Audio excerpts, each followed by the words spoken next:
ঈমান ভঙ্গের দুইটা কারণের মধ্যে প্রথম ছিল আল্লাহ তাআলার সাথে শিরিক করা। কি করা? আল্লাহ তাআলার সাথে শিরিক করা এক নম্বর কারণ। দুই নম্বর কারণ কি? আল্লাহ তাআলা এবং তার বান্দার মাঝে মাধ্যম তৈরি করে নেয়া। কি করে না? মাধ্যম তৈরি করে নেয়া অথবা সুপারিশকারী বানানো। আজকে আমরা আলোচনা করব 3 নম্বর কারণ। কয় নম্বর কারণ? 3 নম্বর কারণ হচ্ছে কাফেরকে কাফের মনে না করা। একজন ব্যক্তি কাফের, তাকে যদি কেউ কাফের মনে না করে তাহলে তার ঈমান কি হয়ে যাবে? ভঙ্গ হয়ে যাবে, ঈমান নষ্ট হয়ে যাবে। তাহলে 3 নম্বর কারণ হচ্ছে কাফেরকে কাফের মনে না করা। আমার সাথে সাথে বলবেন, তাহলে মুখের জড়তাটা দূর হয়ে যাবে, পরে জিজ্ঞেস করলে বলতে পারবেন। ঈমান ভঙ্গের 3 নম্বর কারণ কি? কাফেরকে কাফের মনে না করা। মক্কার মুশরিকরা আল্লাহ নবী মুহাম্মদ সাল্লাল্লাহু আলাইহি ওয়াসাল্লামকে প্রস্তাব পেশ করলো, কোনো কিছুতে কাজ হলো না। শেষমেশ একটা প্রস্তাব দিল, হে মুহাম্মদ সাল্লাল্লাহু আলাইহি ওয়াসাল্লাম, সবাই বলবেন সাল্লাল্লাহু আলাইহি ওয়াসাল্লাম, আপনি আপনার দাওয়াতি কাজ করেন, সমস্যা নাই। অনেক চেষ্টা করলাম, যেহেতু পারলাম না, লোভ লালস অনেক কিছু দেখালেন।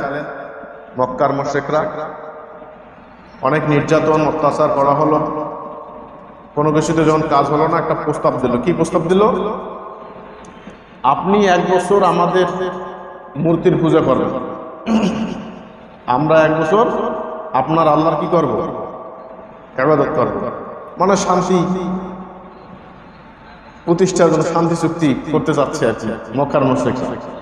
আমরা 1 বছর আপনার সাথে ইবাদত করব, আপনি আমাদের সাথে 1 বছর ইবাদত করবেন। তাহলে এখান থেকে বোঝা গেল যে শান্তি চুক্তির জন্য মক্কার মুশরিকরা কি প্রস্তাব পেশ করেছিল। রাসূলুল্লাহ সাল্লাল্লাহু আলাইহি ওয়াসাল্লাম এই প্রস্তাব যখন শুনলেন, আল্লাহ রাব্বুল আলামিন আয়াত নাযিল করে দিলেন।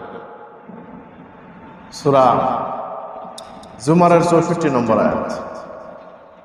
আল্লাহ রাব্বুল আলামিন বলেন, কুল আফা গায়রাল্লাহি তা'মুরুনি আ'বুদু আইয়ুহাল জাহিলুন।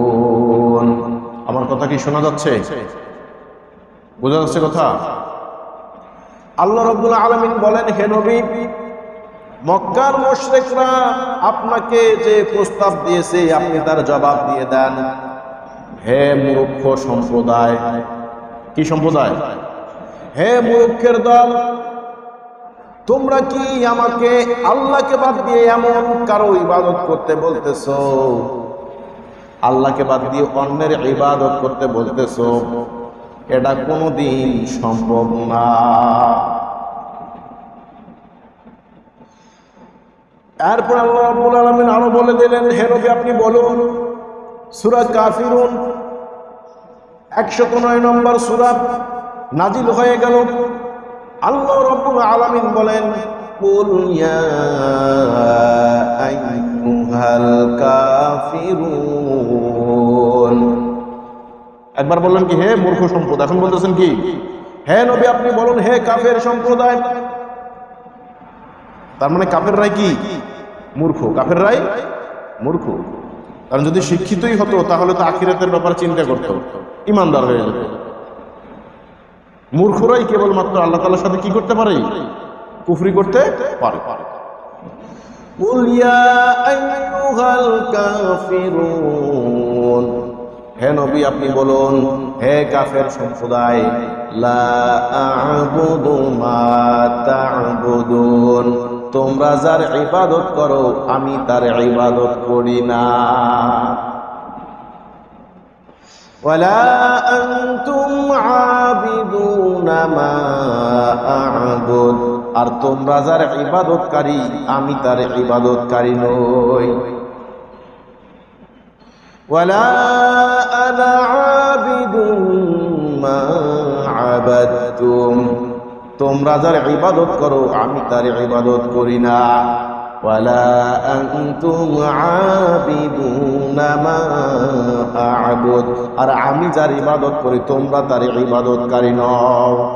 আয়াতগুলো একটা আয়াত একাধিকবার আসছে কেন? তাকিদ দেওয়ার জন্য, জিনিসটাকে কি করার জন্য? শক্তিশালী করার জন্য। এরপরে আল্লাহ রাব্বুল আলামিন বলেন লাকুম দীনুকুম ওয়ালিয়া দীন,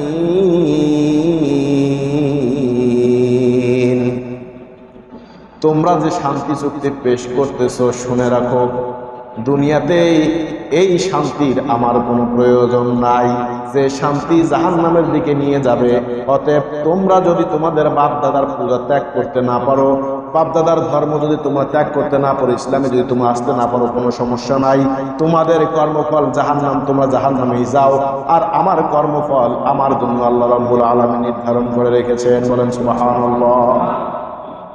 তাহলে কেউ যদি এমন শান্তি চুক্তির প্রস্তাব দেয় যেটাতে ঈমান নষ্ট হয়ে যেতে পারে, সেটা যতই ভালো হোক না কেন, যতই উপস্থিত দেখতে লাভবান চুক্তি হোক না কেন, এটা গ্রহণ করা যাবে না। সবার আগে কি? ঈমান। ঈমান রক্ষা করতে হবে কি? আগে। ঈমান চলে যায় এমন চুক্তির দরকার নাই, কারণ পৃথিবী হচ্ছে ক্ষণস্থায়ী। আপনি কতদিন শান্তিতে থাকবেন? শান্তিতে না 100 বছরই থাকলেন, এরপর তো মরতে হবে। মরার পর যে জিন্দেগি শুরু হতে যাচ্ছে, এটার কি কোনো শেষ আছে? তাহলে মরার পর যে জীবনের শেষ নাই, মৃত্যুর পর আল্লাহ রাব্বুল আলামিন যে জীবন দান করবেন আমাদেরকে, যে জীবনের কোনো কি নাই, শেষ নাই, সেই জীবনকে যারা ক্ষতিগ্রস্ত করে তার চাইতে মূর্খ আর এই পৃথিবীতে আছে? হ্যাঁ, সবচেয়ে বড় মূর্খ হচ্ছে তারাই যারা আখিরাতের জীবন থেকে গাফেল, আখিরাতের জীবনের জন্য কিছু করতে চায় না, কিছু করে না। দুনিয়ার জীবনের জন্য সকালবেলা উঠে ভোরে ফজরের আজানের আগেই কাজে চলে যায়, কিন্তু ফজরের সালাতটা আদায় করার মতন সৌভাগ্য তার হয় না। ওঠে কিন্তু ওই সময়, ভোরবেলায় উঠল, নামাজ পড়ার সৌভাগ্য হলো না। আল্লাহ রাব্বুল আলামিনের ইবাদতের চাইতে তার দুনিয়ার জিন্দেগিকে সে গুরুত্ব প্রদান করলো। 2টা টাকা ইনকাম করাটাকে সে বড় মনে করলো। অথচ আল্লাহ নবী মুহাম্মদ সাল্লাল্লাহু আলাইহি ওয়াসাল্লাম বলেন, ফরজ তো অনেক উপরেই, 2 রাকাত যে সুন্নত নামাজ রয়েছে ফজরের, রাকাতাল ফাজরি খায়রুম মিনাদ দুনিয়া ওয়া মা ফিহা, 2 রাকাত ফজরের সুন্নত নামাজ দুনিয়ার মধ্যে যত কিছু রয়েছে, যত সম্পদ রয়েছে তার চাইতেও দামি। অথচ ফজরের নামাজ সে পড়ল না, 500-1000 টাকা ইনকাম করার জন্য ভোরবেলায় বের হয়ে গেল। বন্ধুগণ, দুনিয়ার জীবনে একটু সুখে থাকার জন্য আখিরাতের জীবনটাকে ধ্বংস করে দিল। বলেন নাউযুবিল্লাহ। এরকম করা যাবে? কত বড় দুর্ভাগ্য, কত বড় অসচেতন ব্যক্তি হলে এই কাজ করতে পারে। আল্লাহ নবী মুহাম্মদ সাল্লাল্লাহু আলাইহি ওয়াসাল্লাম বলেন, একজন মুমিন আর একজন মুশরিক ব্যক্তির মধ্যে পার্থক্য হচ্ছে নামাজ। একজন মুসলিম আর একজন কাফের, পার্থক্য কি? নামাজ। এজন্য বড় বড় যারা উলামায়ে কেরাম তারা বলছেন যে বেনামাজিদের সাথে আপনারা আপনাদের মেয়েদেরকে বিয়ে দেবেন না, এবং বেনামাজি মেয়ের সাথে আপনাদের ছেলেদেরকে আপনারা কি দেবেন না? বিয়ে দেবেন না। বেনামাজি সন্তান পিতার কোনো ওয়ারিস হবে না, পিতার সম্পদের কোনো অংশ পাবে না। বেনামাজিকে আপনারা কেউ জানাজা দিবেন না। কেন? একজন কাফের, আপনি তাকে দেখলে চিনতে পারবেন সে কাফের, কিন্তু একজন বেনামাজি সে নাম মুসলমানের লেবাস ধরে দুনিয়ায় চলাফেরা করতেছে। কত বড় বাটপার, কত বড় কি! সে নিজে মুশরিক, অথচ সব জায়গায় পরিচয় দেয় আমি মুসলিম, তাই না? অথচ নামাজের কোনো খবর নাই। এই যে বাটপাড়ি করতেছে, এই জন্য এই বাটপাড়ের সবচাইতে বড় শাস্তি কিয়ামতের দিন ফেরাউন, কারুন, হামান এবং উবাই ইবনে খালফ বড় বড় কাফেরদের সাথে সে অবস্থান করবে। ফেরাউন তো পরিচয় দিয়েছে আমি ফেরাউন, কি কারুন পরিচয় দিয়েছে আমি কারুন নাকি? কিন্তু এই তাদের চাইতে বাটপার পরিচয় দিচ্ছে কি মুসলিম, কিন্তু নামাজ। জেনা করার চাইতে বড় পাপ নামাজ ছাড়া। নামাজ ত্যাগ করা জেনা করার চাইতে বড় পাপ, সুদ খাওয়ার চাইতেও বড় পাপ, ধর্ষণ করার চাইতেও বড় পাপ, মানুষের সম্পদ আত্মসাৎ করার পর চাইতেও বড় পাপ হচ্ছে নামাজ ত্যাগ করা। বন্ধুগণ, অথচ শয়তান আমাদেরকে এমন ভাবে প্রতারিত করে দিয়েছে, আমরা নামাজ ত্যাগ করাটাকে কোনো পাপের মধ্যেই মনে করি না। বলেন না আউযু বিল্লাহ। কত বড় ভয়াবহ অবক্ষয় আমাদের। যারা সালাত আদায় করে না এদেরকে সবচেয়ে নিকৃষ্ট মনে করতে হবে। সবচেয়ে নিকৃষ্ট যদি আপনি মনে না করেন তাহলে আপনারও ঈমান চলে যাবে। এটাই ঈমান ভঙ্গের কারণ, কাফেরকে কাফের মনে না করা। একজন বেনামাজিকে মুসলিম মনে করলে আপনার ঈমান চলে যাবে। আল্লাহ রাব্বুল বলছেন যারা শিরিক করে, ইন্নাল্লাযীনা কাফারু মিন আহলিল কিতাবি ওয়াল মুশরিকিনা ফি নারি জাহান্নামা খালিদিনা ফিহা। আহলে কিতাবদের মধ্যে হতে যারা কাফের কুফরি করেছে এবং যারা মুশরিক তারা অনন্তকাল জাহান্নামের মধ্যে থাকবে। তার মানে কাফের আর মুশরিক অনন্তকাল কোথায় থাকবে? জাহান্নামের মধ্যে থাকবে। উলাইকা হুম শাররুল বারিয়া, এরাই হচ্ছে সৃষ্টির মধ্যে সবচাইতে নিকৃষ্ট। সবচাইতে নিকৃষ্ট মানে কি? শুকরের চাইতে নিকৃষ্ট। আল্লাহ রাব্বুল আলামিন অন্য জায়গায় বলছেন লাকাদ খালাকনাল ইনসানা ফি আহসানি তাকওয়িম, আমি মানুষকে সৃষ্টি করেছি সবচাইতে উত্তম ভাবে। বলেন সুবহানাল্লাহ। সুম্মা রাদাদনাহু আসফালা সাফিলিন, আর এই ব্যক্তি তার কৃতকর্মের কারণে এমন অবস্থা হয়ে যায় আমি তাকে সর্বনিম্ন পর্যায়ে পৌঁছাইয়া দেই। বলেন নাউযু বিল্লাহ। এটাই সর্বনিম্ন স্তর। সেটা কি? হুম শাররুল বারিয়া, সৃষ্টির সবচেয়ে নিকৃষ্ট। এরপর আল্লাহ রাব্বুল আলামিন বলছেন ইন্নাল্লাযীনা আমানু ওয়া আমিলুস সলিহাতি উলাইকা হুম খায়রুল বারিয়া, আর যারা ঈমান আনবে আর নেক কাজ করবে মানে সালাত আদায় করবে আর অন্যান্য ভালো কাজগুলো করবে, আল্লাহ রাব্বুল আলামিন বলছেন এরা হচ্ছে সৃষ্টির সবচাইতে শ্রেষ্ঠ। বলেন সুবহানাল্লাহ। দেখছেন, কর্মেই শ্রেষ্ঠ আর কর্মেই কি নিকৃষ্ট। এজন্য বন্ধুগণ, 5 ওয়াক্ত সালাত ত্যাগ করা যাবে। মুশরিকদের ব্যাপারে আল্লাহ রাব্বুল আলামিন আরো বলছেন ইন্নামাল মুশরিকুনা নাজাস, মুশরিকরা হচ্ছে অপবিত্র। হে ঈমানদারগণ, আল্লাহ তাআলা ঈমানদারদেরকে বলে দিচ্ছেন মুশরিকদের সাথে তোমরা যে সম্পর্ক রাখবা খবরদার সাবধান হয়ে যাও। ইয়া আইয়ুহাল্লাযীনা আমানু, হে ঈমানদারগণ, ইন্নামাল মুশরিকুনা নাজাস, মুশরিকরা হচ্ছে অপবিত্র। বলেন নাউযু বিল্লাহ। এই আয়াতটা নাযিল হয়েছিল মক্কা বিজয়ের পরে। যখন মক্কা বিজয় হয়ে গেল, এখন মক্কা তো এখন মুসলিমদের অধীনে, তাই না? তখন মুশরিকরা কি করত? হজ করত। আল্লাহ রাব্বুল আলামিন আয়াত নাযিল করে দিলেন মুশরিকরা অপবিত্র। সূরা তাওবার 28 নম্বর আয়াত আল্লাহ তাআলা নাযিল করলেন মুশরিকরা কি? অপবিত্র। ফালা ইয়াকরাবুল মাসজিদাল হারামি ফালা ইয়াকরাবুল মাসজিদাল হারাম, মসজিদুল হারামের নিকটে যেন এই সমস্ত ব্যক্তিরা না আসে। তার মানে তারা যেন কি না করে, বা'দা আমিহিম হাদা, এই বছরের পর এবার হজ করতে আসছে করুক, এবার তারাই দেওয়ার দরকার নাই, করুক, আসছে করুক, কিন্তু পরের বছর যেন এই সমস্ত লম্পট না আসে। নাপাক ব্যক্তি যেন আল্লাহ তাআলার পবিত্র ঘর কি তাওয়াফ করতে না আসে।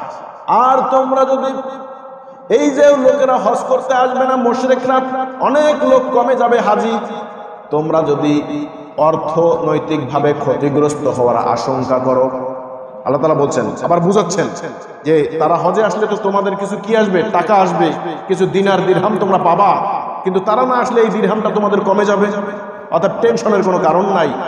আল্লাহ রাব্বুল আলামিন বলছেন, ফাসাউফা ইউগনিকুমুল্লাহু মিন ফাদলিহি ইনশাআ।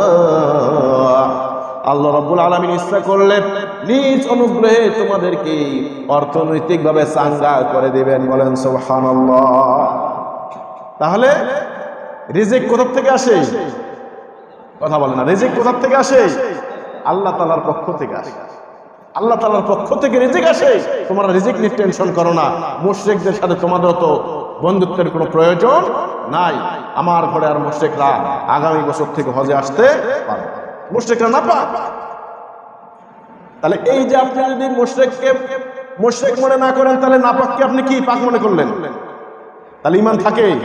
এজন্য এটা ঈমান ভঙ্গের 3 নম্বর কারণ, বুঝতে হবে। এই জন্য আল্লাহ রাব্বুল আলামিন তাদের সাথে বিবাহ পর্যন্ত নিষেধ করে দিয়েছেন। আল্লাহ রাব্বুল আলামিন সূরা বাকারার 221 নম্বর আয়াতের মধ্যে বলেন, ওয়ালা তানকিহুল মুশরিকাতি হাত্তা ইউমিন, তোমরা মুশরিক নারীদেরকে বিবাহ করবা না যদিও তারা তোমাদেরকে আকৃষ্ট করে। আল্লাহ রাব্বুল আলামিন বলছেন মুশরিক নারীকে বিবাহ করবা না।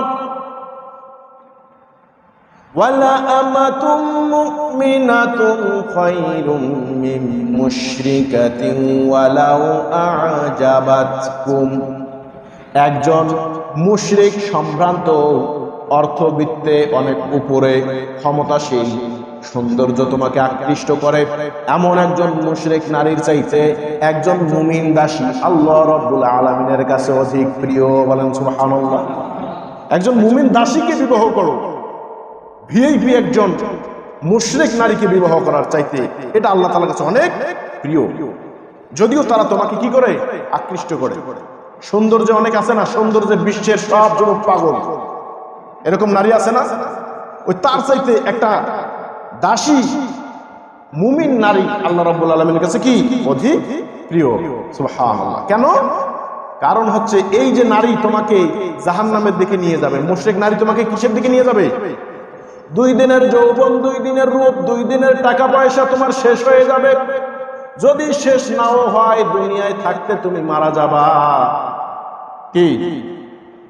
যৌবন শেষ হয়ে যাবে, টাকা শেষ হয়ে যাবে, অর্থ শেষ হয়ে যাবে, হায়াত শেষ হয়ে যাবে। এরপর যে জীবন শুরু হচ্ছে, এটা হচ্ছে অনন্তকালের জীবন। অনন্তকালের জীবন ওই মুশরিক নারী তোমার ধ্বংস করে দেবে। বলেন নাউযুবিল্লাহ। এজন্য তাকেও বিবাহ করা কি আল্লাহ রাব্বুল আলামিন হারাম ঘোষণা করে দিয়েছে। এরপর আল্লাহ রাব্বুল আলামিন বলছেন, ওয়ালা তুনকিহুল মুশরিকিনা হাত্তা ইউমিনু,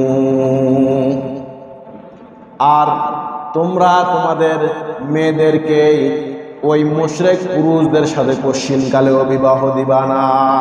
মানে বেনামাজের সাথে বিবাহ দিবা না। কেন দিবা না?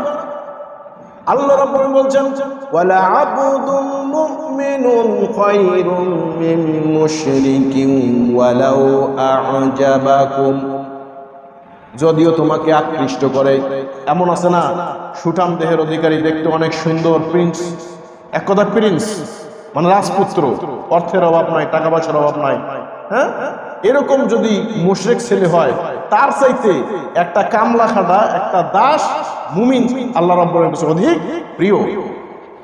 কারণ কি? কারণ এই যে প্রিন্স, রাজপুত্র, তার হায়াত শেষ হয়ে যাবে, তার যৌবন শেষ হয়ে যাবে, তার অর্থ সম্পদ শেষ হয়ে যাবে, কিন্তু যে জীবনের জন্য আপনি যাত্রা করতেছেন সেটা কোন জীবনের যাত্রা? অনন্তকালের যাত্রা। এ আপনার মেয়ের অনন্তকাল কি করে দিবে? নষ্ট করে দিবে। সে নামাজ পড়ে না, আপনার মেয়েরও বেনামাজি বানাবে। আপনার মেয়ে আগে পর্দা করতে, এখন সে বেপর্দা বানায় দেবে। কি সে তো আর তো আমলের কিছু বুঝবে না, বুঝেন না? সে তো প্রসাব করে পানি নেয় না। কথা বলেন, একজন বেনামাজি ছেলে আপনার মনে হয় সে প্রসাব করে পানি নেয়?